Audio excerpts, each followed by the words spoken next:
நீங்கள் ஜெபம் பண்ணும்போது அஞ்ஞானிகளை போல தீர்மானத்தை அலப்பாதீர்கள். உங்கள் பிதாவை நோக்கி நீங்கள் வேண்டிக் கொள்வதற்கு முன்னே உங்களுக்கு என்ன தேவை என்று அவர் அறிந்திருக்கிறார். நீங்கள் ஜெபம் பண்ண வேண்டிய விதமாவது, மண்டலத்தில் இருக்கும் பிதாவே, உங்களுடைய நாமம் பரிசுத்தப்படுவதாக.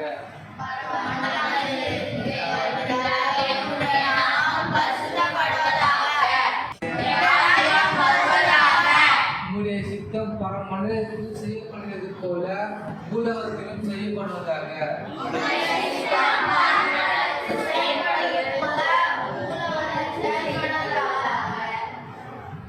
எங்களுக்கு வேண்டிய ஆகாரத்தை இன்று எங்களுக்கு தாரும்.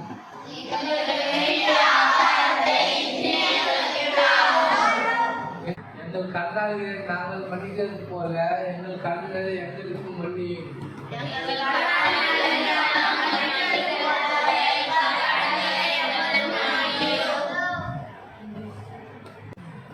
எங்களை சோதனைக்கு உட்படாமல் தீமையிலிருந்து ரட்சித்துக் கொள்ளும்.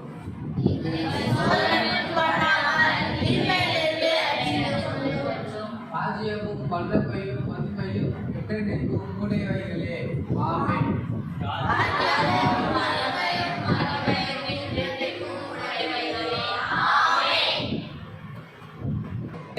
மனப்படாசுர சொல்றீங்களா?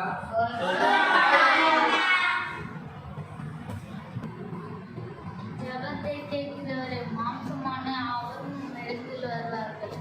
சங்கீதம் 65:2.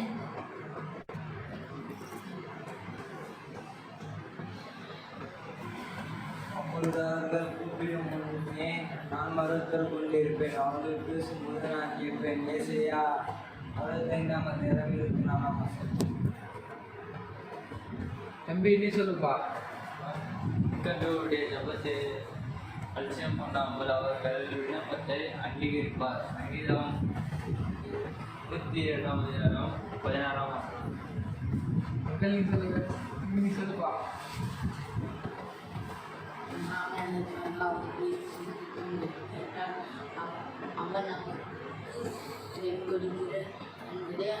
அவரை பற்றி நான் கொண்டிருக்கிறது.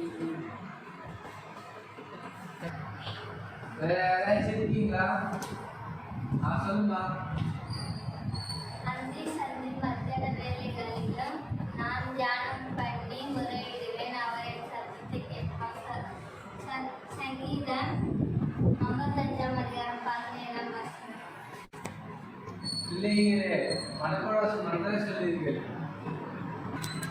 நீங்கள் எங்கள் கற்றுக் கொண்ட ஜபத்தை 3 வேளையும் செய்ய வேண்டும். செய்வீங்களா?